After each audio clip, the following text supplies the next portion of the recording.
Thanks for checking out this show review video. So yes, here is my review, my no spoiler review, mind you, of Season 4 of Creepshow, Episode 5. Again, I am dumping all of these episode reviews at the same time. So that's all going up on October 6th, and then all the shows are going to be dumped by Shudder onto the Shudder streaming service on Friday, October 13th. So all of my reviews are no spoiler. And then the other big disclaimer on all of these that I have to put out is the screener versions that I am getting do not have anything with the creep himself in the beginning, kind of introducing the episode. So I can't speak to that. I haven't seen that. I can only speak to what I'm seeing in the actual short stories.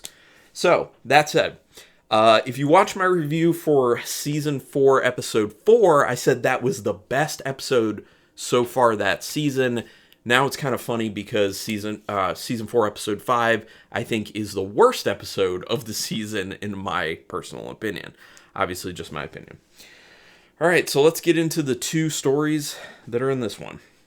The first one is called Something Burrowed, Something Blue. Yes, you heard that right. Not borrowed, burrowed. Clever name. Directed by John Esposito, who directed Graveyard Shift, Tale of the Mummy, The Walking Dead webisodes, and the following Creepshow episodes: Model Kid, Night of the Paw, Within the Walls of Madness, Skeletons in the Closet, Meter Reader, and my favorite so far of the season, Meet the Belascos. I really love that one, which was in Episode 4. Written by Todd Spence and Zach White, who have written a lot of shorts and some TV episodes. Nothing really that sticks out that a lot of people would know, or nothing of substance. It's been a lot of like one episode here, one episode there. Nothing big horror-wise, so relative unknowns for the horror genre. Now, here's the big thing that people are going to want to hear. Tom Atkins is in this one. Yes, Tom Atkins of fame such as The Fog, Halloween 3, Night of the Creeps, films like that. I know there's a lot of love out there for Tom Atkins. I enjoy him as well, every role he's been in. That said, he is aging. He has been aging. We all have been aging. But his performance is not peak Tom Atkins. And I would not expect that. You know, you have to go in expecting he's a much older individual right now. He's not working constantly at this point. Also, it's a creep show short, so the other people he's going to work with aren't like top-notch actors either. So I kind of say that just to say don't have expectations that you're going to get like a performance like Tom Atkins from Night of the Creeps. You know, something of that level. Just adjust your expectations. But I will say this. He did a solid enough job, and I really enjoyed seeing him on the screen. So I'm sure a lot of other people are going to enjoy him as well. That said, I do think that this one had potentially the worst acting overall of the season, which doesn't mean that it's terrible, because like I've been saying with a lot of these episode reviews, I believe this season overall to have the best acting, as a whole thus far. And I still do believe that, but just letting you know where I see things. So the setup to this story is one that makes it seem like it could be a slow one. And it seems like it could be a slow one. I will tell you, it is a slow one. Very unfortunately, this story just plods along like it's trying to get through quicksand. In my opinion. There are a few interesting things that pop up here and there that kind of keep your interest. Like, I am going to stick around because A, it's not super long, and that's one of the great things about watching these stories is that they don't, even if you don't like them, they don't take up a ton of your time. And B, they just give you enough interesting story stuff that kind of keeps you around. That, you know, you're not necessarily going to reach for your phone and be on it the entire time. So, just saying. The setup to this one makes... I literally just read that. Sorry, it's been one of those days. The shots outside are not good. Natural light looks really fuzzy, and I'm not pretty sure. It doesn't seem like it's an intentional thing because it doesn't add anything to the film. Maybe they were trying to add something to the film by intentionally doing that, but it doesn't look intentional. It just looks terrible, in my opinion. I don't know if they were rushed for time, they just didn't think about things, they shot it and then realized it after the fact. I don't know. But the shots that are done outside, which thankfully aren't a lot, are fuzzy. the light sources are fuzzy around them. They have this halo effect, which is not something you typically want in film. Although it was done pretty well in Ruben Galindo Jr.'s The Demon Rat, he did a good job of capitalizing on actually making that fit into the movie, and that worked, but typically doesn't work, just saying. They do use comic panels in a good way. Obviously, with a lot of these stories, they try and make them very comic-y because this is kind of based off those old EC comics. So, not DC, EC comics. So, I do like that integration. I'm always looking for how they end up integrating the panels. So, they do a solid job with that. This is a unique premise. So, I mean, that does get it a little bit of pointage. I like the fact that this isn't a retread of something we've seen a million times before. It feels very fresh. It feels very unique. Unfortunately, I don't love the way the story was fleshed out, or really not really fleshed out enough. It kind of seemed like they had this awesome idea, and when it came to the script writing, they just couldn't get it to continue to be an awesome idea when the whole script was written, unfortunately. So great concept, though. This one has the weakest acting of the season so far. I already talked about that one.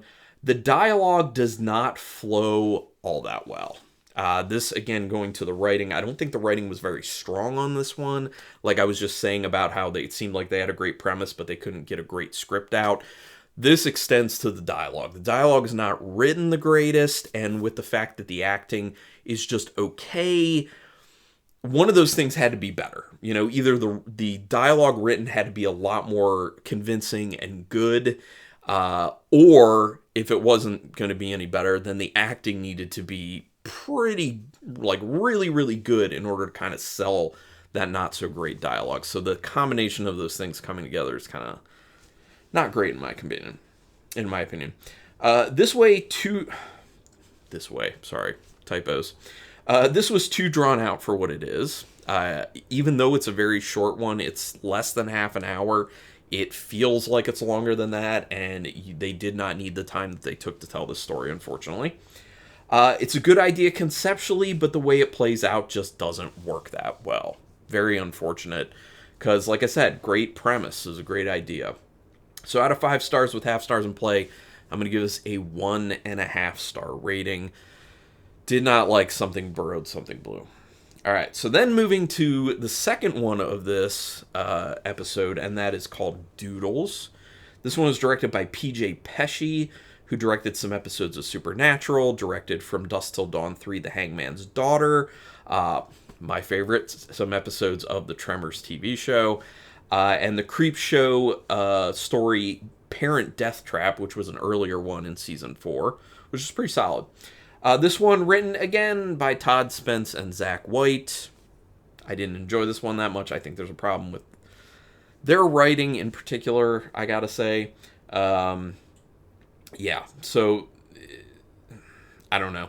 When I experienced Something Burrowed, Something Blue, and then I was like, the writing wasn't great, and then I saw that they were writing this one too, I was like, I don't know about this. And I was kind of right about that, because it just like the first one, it seems like a really good premise. The script just isn't there. It just doesn't get there. The dialogue just isn't there. It just doesn't get there. Both of these scripts really needed to be workshopped a lot more, needed other people to kind of take a pass at them, unfortunately. The acting in this one is okay. It's not great. It's not bad. It's not the worst of the season. It's not the best of the season. It's kind of like it's fine enough. The score stands out as being a lot different from other stories in the Creepshow series, and I like that about it. A lot of these scores just kind of like, they all feel the same. You just kind of ignore them. You just go with it. But the score in this one really stood out. I liked the composition of it. I thought it was very interesting. And like I said, it's different from the other things that we've heard throughout the series, so it really does stand out in an interesting way, and I like that. Once the overall premise is revealed, it seems like a really good premise. Again, just like Something Burrowed, Something Blue, it's a really cool premise, a really good idea, and that's kind of what made me perk up for it and be like, okay, here we go. This has so much potential. But again, the script just is not there. It's just not there. There's something a character asks another to do that doesn't make sense for that particular character. This, pointing to the issue with the writing. It's so out of character. There's a few of those types of things that happen where like a character does this or a character says this, and you're just like, okay, based off who they've been established to be, they would not say this or they would not do this. So that's just confusing. Again, that's going back to the writing issues.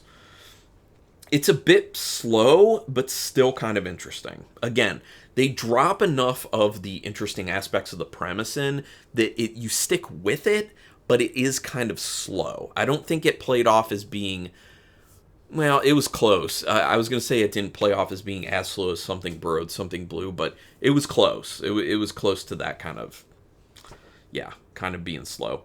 The main character does a lot of things they probably would not do. This is clear writing out of convenience. One of the worst things to see in a film, writing-wise, is stuff that's written out of convenience. Again, it makes no sense for what's going on. It makes no sense for who the characters are. It's just, oh, now this just happens. Why? Because it moves the story forward. Because we just wanted to get there. Not great. So, out of 5 stars, half stars in play, I'm also giving this one 1.5 stars. So obviously, on the heels of the best episode of the season, in my opinion, the worst episode of the season. So I have one more left, episode 6 for season 4. I'm really hoping that this goes out on a high note. But overall, I will say, there's been a lot of negativity in this.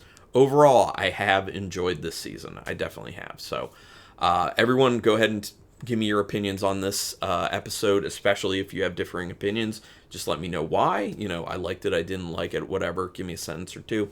Do me a favor, hit subscribe to my channel if you haven't already. I would greatly appreciate that. That's your best way to repay me for all this free content I put out. And also you can hit the notification bell button to know when I'm putting up new videos. And you can hit the like if you want to support me and just say, hey, this is cool. It's up to you.